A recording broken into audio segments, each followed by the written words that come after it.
하나님께서 오늘 우리에게 주시는 말씀 마태복음 26장 26절부터 28절까지 한 절을 더 추가했네요. 앞에 보시고 읽으셔야 되겠어요. 같이 읽을게요. 시작. 그들이 먹을 때 예수께서 떡을 가지사 축사하시고 떼어 제자들에게 주시며 이르시되 받아서 먹으라.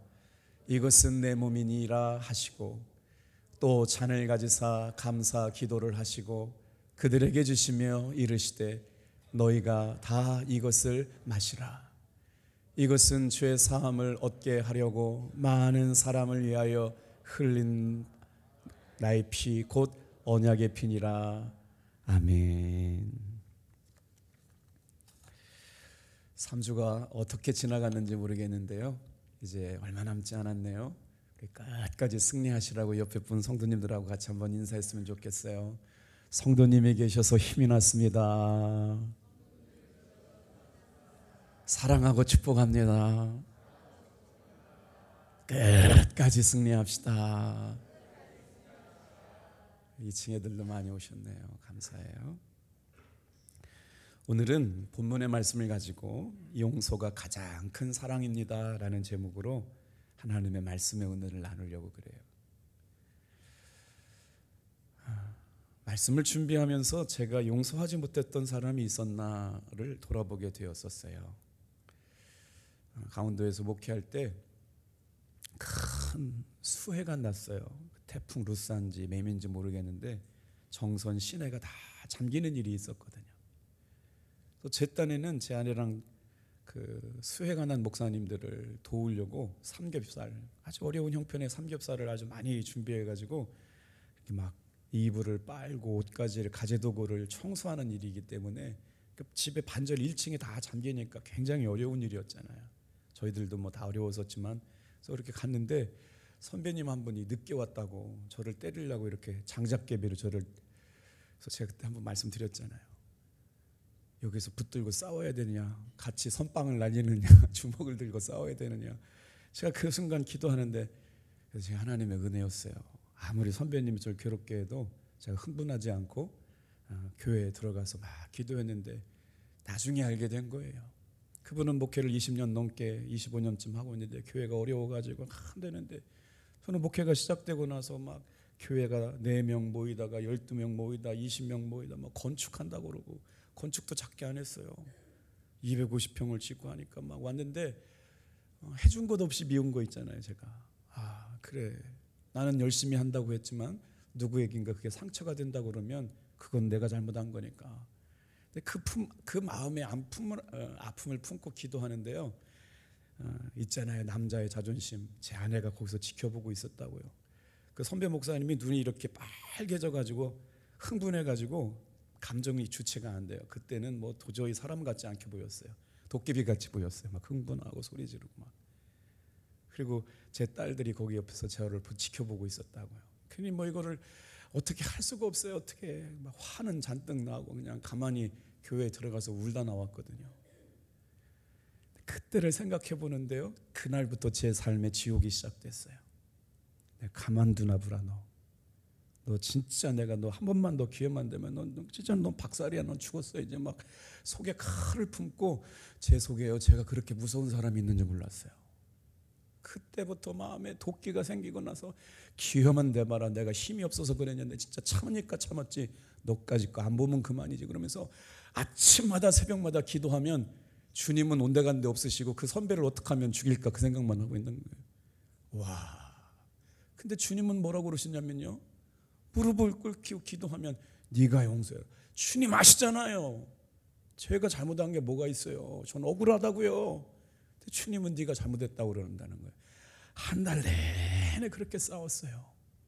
여러분, 오직 용서하시지 못하고 계신 분 계시다면 용서해 주시길 바랍니다. 주님의 명령이었어요. 그리고 나서요, 교역자 회의가 그 선배님네 교회에서 갔는데, 그날은 어떻게든지 간에 이제 결론 내야 돼요. 그날이 내가 지옥으로부터 벗어나는 날이에요. 주님의 말씀에 순종했어요. 한 달 내내 싸우다가 교역자 회의가 다 끝나고 돌아가셔서 제가 용기를 냈습니다. 진짜 제가 인생을 살면서 그렇게 용기를 내기 쉽지 않은데 용기를 냈어요. 선배님, 제가 잘못했습니다. 이 모양 저 모양으로 다 따지더라도 저 때문에 선배님 마음이 그렇게 화가 몽둥이를 들고 나를 때릴 정도로 화가 났다면 그 책임은 나에게 있으니까 용서해 주세요. 그랬거든요. 저는 진짜 주님이 주시는 마음 갖고 한 달 내내 씨름하고 지옥을 살다가 조심스럽게 얘기를 한 거예요. 우리 선배님 저한테 뭐라고 그러셨는 줄 아세요? 김 목사, 너 옹졸하게 아직도 그거 생각하고 있었니? 야, 나 그런 사람 아니야. 그런 거예요. 아니, 용서는 내가 해야 되는데 이분이 벌써 용서를 나를 했더라고요. 그래서 제가 그때 깨달았어요. 용서는 맞은 사람이 하는 거예요. 상처받은 사람이 하는 거예요. 용서는 살과 피를 찢어 주셔서 자신의 생명을 내어주신 분이 하시는 거예요. 예수님만 바라보시길 바랍니다. 근데 오늘 이 예수님의 십자가의 살, 예수님의 십자가의 보혈의 피를 묵상하면서 갑자기 생각이 났어요. 그래도 그때 예수님께서 가르쳐 주신 용서를 내 마음속에 새겼기 때문에 선배를 향해서 주먹 날리지 않고, 아마 제가 주먹 날렸으면 목회 그만하게 됐을 수도 있을 것 같아요. 지나고 나서 그 일을 다 지켜봤던 더 고참 선배님들이 김 목사 너 그때 잘 참았다. 야, 그래도 나 김 목사 다시 봤어야. 그래, 너 그때 참 마음 힘들었지. 그래도 나 김 목사 그때 대단하다고 생각했어. 사랑하는 성도 여러분, 억울한 일 당해도, 서운한 일 당해도, 힘든 일 당해도 예수님 바라볼 수 있기를 주님의 이름으로 축복합니다. 그림 한 장 보여드릴게요. 이 그림은 최후의 만찬이라는 그림입니다. 예수께서 십자가의 고난을 당하시기 전날 밤, 우리 기억하시죠? 그해 14일 동안 저렇게 첫해 유월절을 지키라고 말씀하셨던 것 기억나죠? 14일 날 유월절 마지막 밤에 저 일이 있었고, 그 다음 날이 언제부터 시작되냐면 빵에서 누룩을 제거하는 무교절 첫날이 시작되는 날, 이때 상관인데, 저 장면은 마태복음 26장에도 나오고 요한복음 16장에도 나오는데, 복음서마다 다 중요하기 때문에 저 등장이 나오는데, 그 소개하는 내용들이 조금 달라가지고 우리가 깊이 묵상해야 될 필요가 있어요. 예수님께서는 제자들과 12제자와 함께 저녁 식사를 하고 계셨는데, 그 저녁 식사 자리에서 일어난 일이었죠. 유월절 어린 양이 희생된 날을 기념하면서 드렸던 이스라엘 백성들의 가장 중요한 절기 유월절이었습니다. 예수님께서는 함께 빵을 드시고 뭐라고 말씀하세요? 받아 먹어라. 이것은 너희를 위하여 내어주는 내 몸이다. 포도주를 들으시고 이것은 너희 죄를 사하게 하시는 언약의 피다 라고 말씀하시면서 이렇게 말씀하세요. 다 같이 한번 따라 볼까요? 받아 먹어라. 그리고 나서 이 잔치가 다 최후의 만찬이 끝나고 나서 뭐라고 그러냐면 오늘 있었던 일들을 행하여 기념하라 라고 말씀하세요. 제가 이제 우리 소책자 핸드북을 만들면서 21일 디자인을 해야 되는데, 내일 아침 성찬식이 있는데 이 말씀을 내일 할까 오늘 할까 고민을 엄청 많이 했어요. 제가 오늘 목요일 날 아침에 이 말씀을 드리는 것은 오늘 하루 동안에 예수님의 살과 예수님의 피를 묵상하시고 내일은 자는 아이들 다 깨워서 여러분 거룩한 성찬에 참여하는 여러분 되길 바랍니다. 그래서 오늘 하루를 땡겨가지고 이 예수님의 살과 피를 마시는 성찬 예식의 말씀이 우리에게 어떤 영적인 의미가 있고 귀하게 여겨야 될까 말씀을 드리게 됐어요. 최후의 만찬의 가장 중요한 상징은 예수님께서 제자들과 떡과 포도주를 나누어 주셨던, 빵과 포도주를 나누어 주셨던 그 의미가 있다는 것이죠. 두 가지 의미가 있는데요, 다 설명을 새벽이라 못 드리겠는데, 첫 번째 의미는 뭐냐면 다 같이 한번 따라해 볼까요? 예수님과의 거룩한 연합. 내일 우리가 성만찬에 참여할 때마다 잊지 말아야 될 것은요, 허물과 죄 때문에 죽어 마땅한 우리가 예수님께서 나누어 주시는 살을 먹고 피를 마심으로 말미암아 예수님과 거룩한 한 몸을 이룬다. 이건 아주 신비 중에 신비예요. 이거 표현할 수가 없어요. 설명하기 어려운 큰 은혜를 뭐라고 그러냐면요, 신비라고 해요. 미스테리예요. 그런데 예수님께서 지금 자신의 몸, 살과 피를 내어주시면서 이걸 먹어라, 이걸 마셔라 라고 하면서 어떤 비밀한 은혜를 주시려고 이렇게 말씀하셨느냐? 그러면서 예수 그리스도 안에 우리가 한 몸이 되어 참여하게 되는 거룩한 연합이 있다. 이제 예수님께서 최후의 만찬을 하셨던 그날 저녁이 마가 요한의 다락방에 예수님께서 제자들을 불러 모으시고 이런 일들이 일어나게 되는데, 그때 이제 행하셨던 일이 뭐냐면 예수님께서 친히 허리에 수건을 두르시고 제자들의 발을 씻겨주셨던 사건이 이제 이날 일어나게 되는 거거든요. 그래서 제자들의 발을 씻기신 모습이나 예수님께서 자신의 살과 피를 내어주신 사건은 예수님의 사람을 향한 진정한 사랑을 보여주신 일이었고, 그 다음에는 예수님과의 거룩한 연합이 있었던 놀라운 신비가 있는 날들이 바로 유월절 어린 양을 당신이라고 얘기하시면서 십자가에서 죽으셔야 될 일들을 말씀하시고 계시는 이야기입니다. 자, 근데 저는 말씀을 준비하면서 이때를 생각하면요, 얼마나 은혜가 되고 눈물이 나는지 몰라요. 자, 여러분 식탁을 한번 보여주세요. 만찬을 식탁을. 저 자리에 누가 있었겠어요? 베드로가 있었습니다.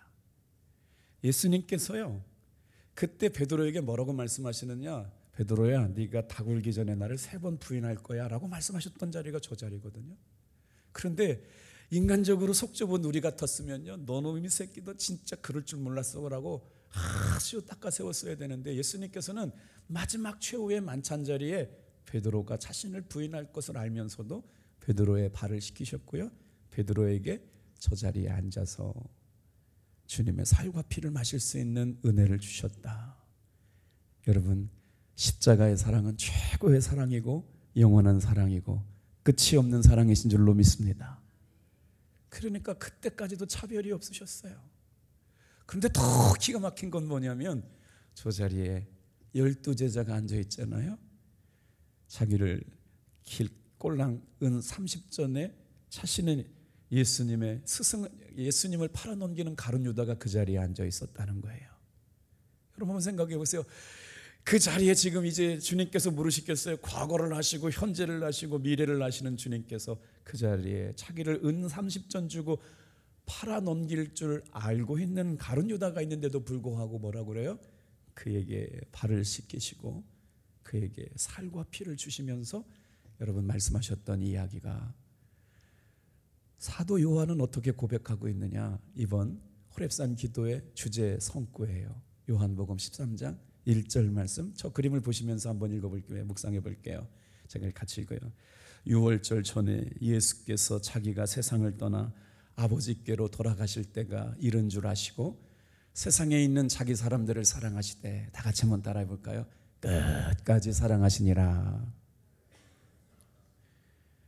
다 같이 한번 따라하겠습니다. 떡은 찢기신 예수님의 몸이십니다.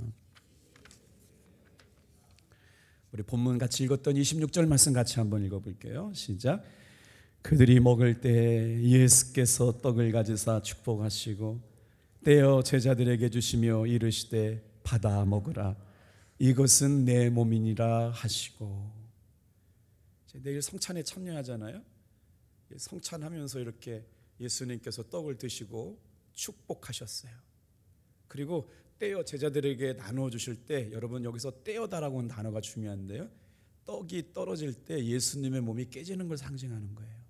그러면서 예수님께서 제자들에게 주셨던 것처럼 이를 행하여 기념하라 라고 한 것이 내일 성금요일 아침 성찬 예식에 참여하게 되는 거예요.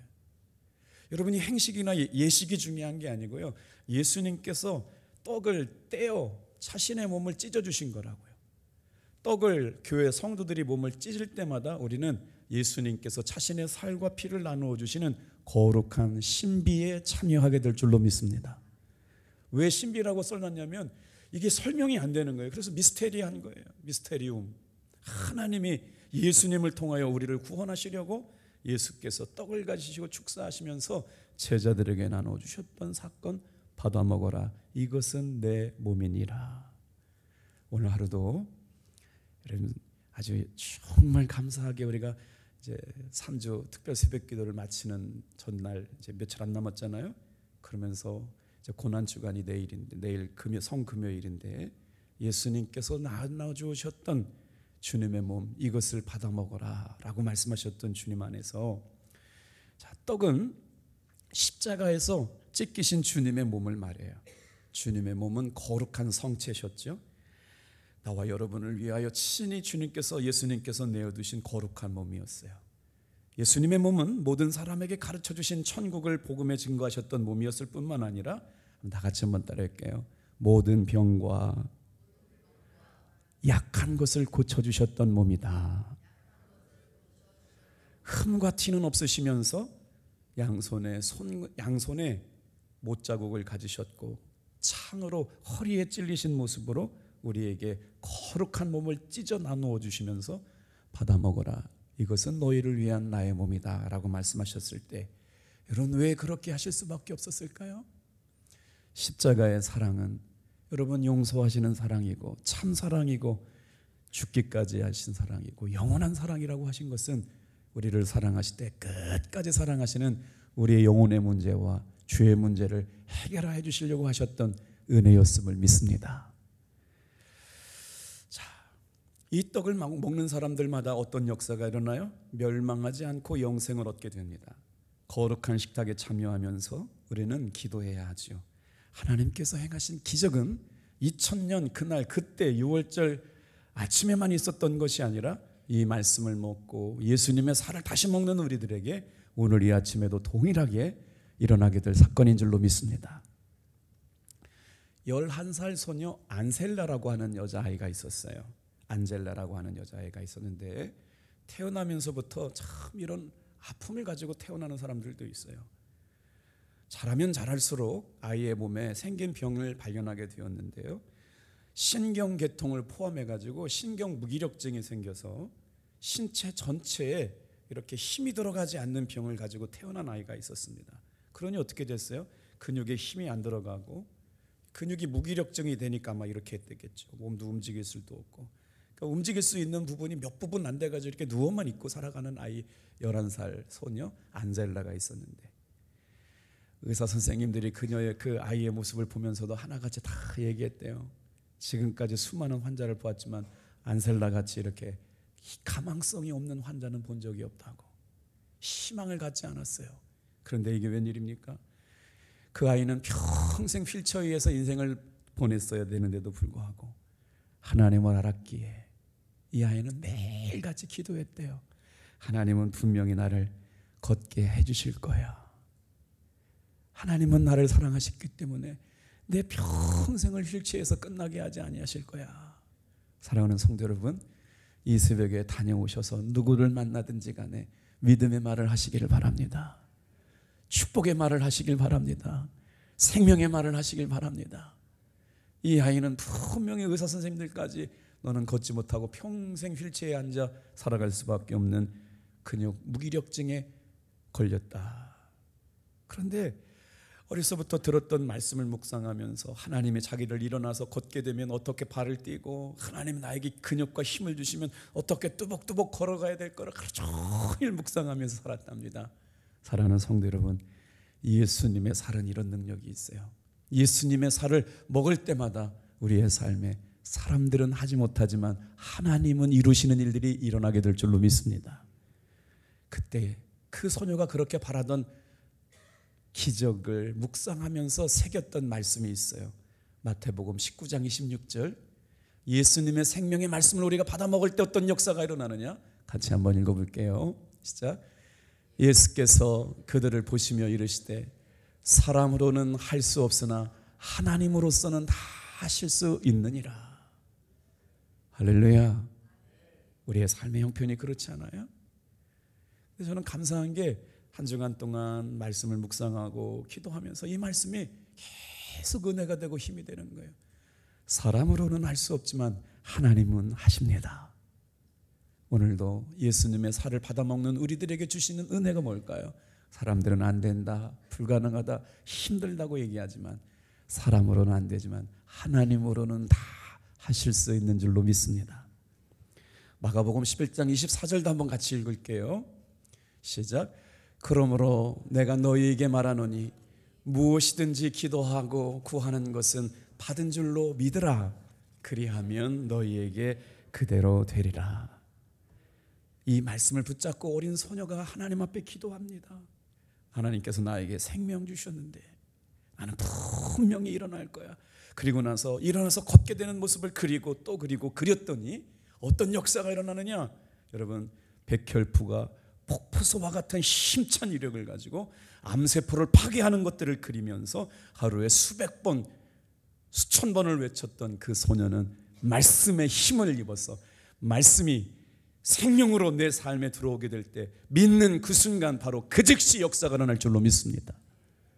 그래서 그 소녀는 소망하던 대로 일어나 걷게 되었답니다. 예수님의 몸은 우리를 위하여 내어주는 거룩한 성체라는 말씀을 드렸어요. 예수님의 떡은 예수님의 거룩한 몸이다. 우리 두 번째 한번 따라해 볼게요. 잔은 우리를 위하여 흘리신 예수님의 피입니다. 27절, 28절 천천히 같이 읽어볼게요. 시작. 또 잔을 가지사 감사 기도를 하시고 그들에게 주시며 이르시되 너희가 다 이것을 마시라. 이것은 죄 사함을 얻게 하려고 많은 사람을 위하여 흘린 바 나의 피 곧 언약의 피니라.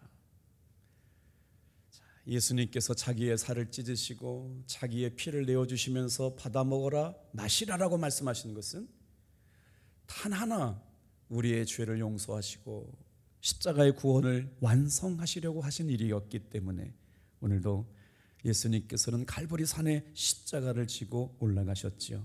그리고 나서 어린 양의 피를 좌우인방과 문설주에 바르게 하셨던 출애굽을 해야 했던 이스라엘 백성들이 애굽에는 장자가 죽는 놀라운 죽음의 심판이 이룬 것과 다르게 이스라엘 백성에는 죽음의 강이 건너가게 되는 생명의 은혜를 누린 것처럼 예수님의 살을 먹고 예수님의 피를 먹고 우리의 삶에 적용하게 될 때마다 죽음이 건너가게 될 줄로 믿습니다.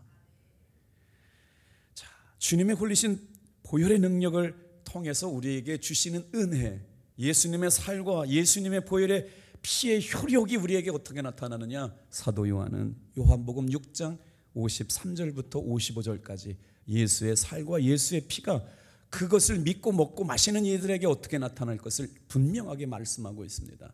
같이 한번 읽어볼게요. 시작. 예수께서 이르시되 내가 진실로 진실로 너희에게 이르노니 인자의 살을 먹지 아니하고 인자의 피를 마시지 아니하면 너희 속에 생명이 없느니라. 내 살을 먹고 내 피를 마시는 자는 영생을 가졌고 마지막 날에 내가 그를 다시 살리리니 내 살은 참된 양식이요 내 피는 참된 음료로다. 여러분, 사도 요한은 누구예요? 예수님 곁에서 가장 사랑받은 제자였고 사도 요한복음을 쓰고 요한일서를 쓰고 요한계시록을 썼던 그 제자가 예수님 가장 사랑받으면서 가까이 예수님의 말씀을 받아 적었던 제자였어요. 내 살을 먹고 내 피를 마시는 자, 다 같이 한번 따라해 보겠습니다. 영생을 가졌고. 그러니 우리가 이를 행하여 기념하라 말씀하셨던 주님의 명령에 따라서 내일 아침 성찬에 참여하는데 이것은 전례 행사가 아닙니다, 여러분. 그냥 부활절 되면 의연하게 드리는 것이 아니라 여러분 사도 요한의 말을 들어보세요. 내 살을 먹고 내 피를 마시는 자는 영생을 가졌고 영생의 기쁨의 자리를 확인하고 기념하는 자리인 줄로 믿습니다. 마지막 날에 내가 그를 다시 살리리라. 예수님의 살과 예수님의 피를 먹는 사람이어야만 마지막 날에 부활하게 하시고 영생하게 하시는 은혜로 저와 여러분을 살리시겠다고 하셨던 약속의 말씀을 붙드시길 바랍니다. 다 같이 한번 따라해봐요. 내 살은 참된 양식이요 내 피는 참된 음료로다. 세 번째, 같이 한번 따라해볼게요. 용서를 위해 주신 생명의 양식입니다. 한번 28절 고백해 볼게요. 시작. 이것은 죄 사함을 얻게 하려고 많은 사람을 위하여 흘린 바 나의 피 곧 언약의 피니라.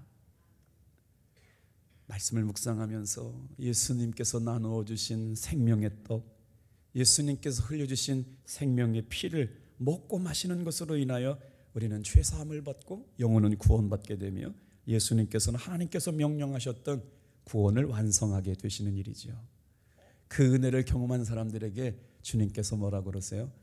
십자가에서 보여주신 용서가 진짜 사랑이었다면 그 은혜를 받고 살아가는 우리들도 예수님이 용서하신 것처럼 용서하며 사랑하며 살아갈 수 있기를 축복합니다. 예수님께서 십자가에 달리기 전날 밤 온갖 고통과 수모를 당하셨어요. 그날 겟세마네 동산에서 기도하실 때 예수님의 마음은 얼마나 긴장되셨는지 성경에 보면 땀방울이 핏방울처럼 되었다. 그래서 의사들과 신학자들이 연구했어요.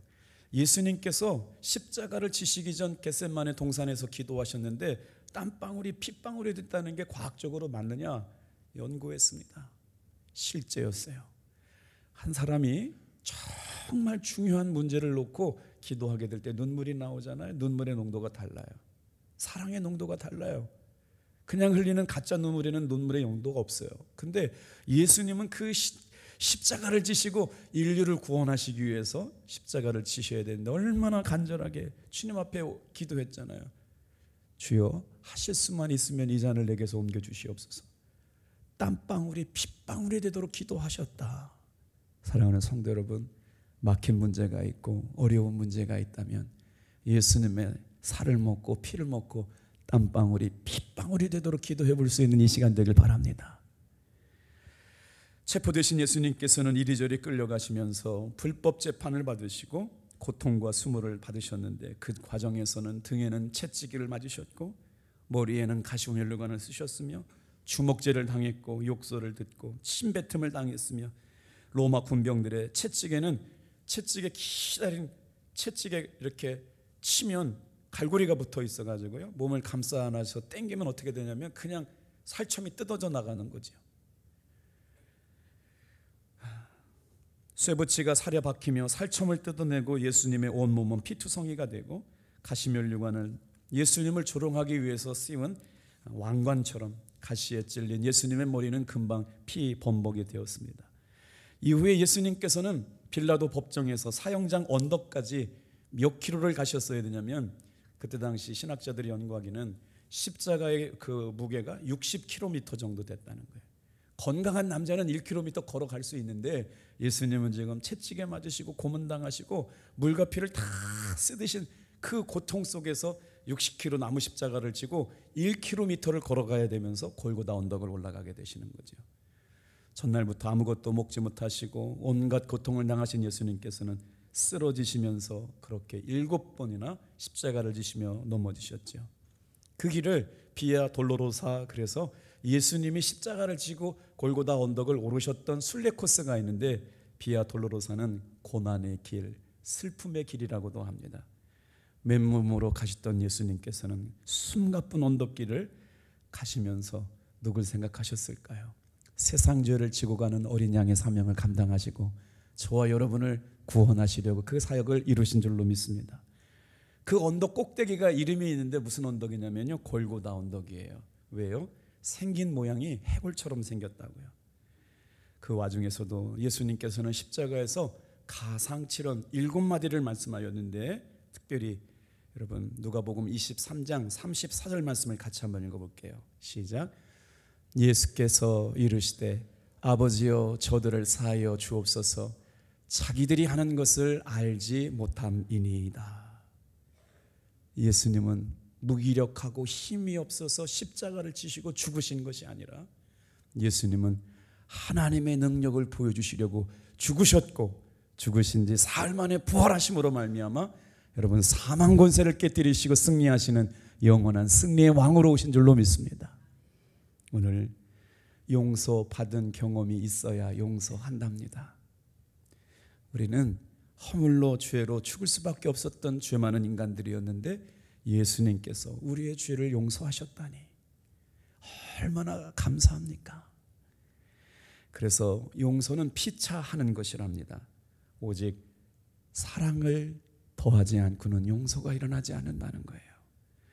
우리의 삶의 감정대로는 늘 용서할 수 없지만 예수님께서 용서하신 그 사랑의 모범을 통해서 오늘 하루 살아가는 동안 사랑하는 성도 여러분, 용서하며 사시기를 축복합니다. 영생을 얻는 것은 실감나는 게 아닙니다. 구원받았다라고 하는 게 그렇게 실감나는 게 아니었어요. 어떻게 우리는 구원받고 영생을 소유한 것을 믿습니까? 다 같이 한번 따라합시다. 약속의 말씀을 믿을 때 확신하게 됩니다. 여러분, 구원의 감격, 영생의 기쁨은 감정이나 기쁨으로만 채워지는 게 아니에요. 약속의 말씀을 붙잡고 알게 되고 고백하게 될 때, 성경은 뭐라느냐? 용서는 감정 가지고 설명하지 않아요. 성경은 용서를 설명할 때 항상 감정 차원에서 접근하지 않고, 다 같이 한번 따라합시다. 용서는 결단이다. 에베소서 4장 32절 읽고 마칠게요. 에베소서 4장 32절 시작. 서로 친절하게 하며 불쌍히 여기며 서로 용서하기를 하나님이 그리스도 안에서 너희를 용서함 같이 하라. 오늘도 예수님께서 우리의 죄를 용서하신 것처럼 그 사랑, 최고의 사랑으로 용서하며 섬기며 살아가는 귀한 종들 다 되시길 축복합니다. 기도하겠습니다.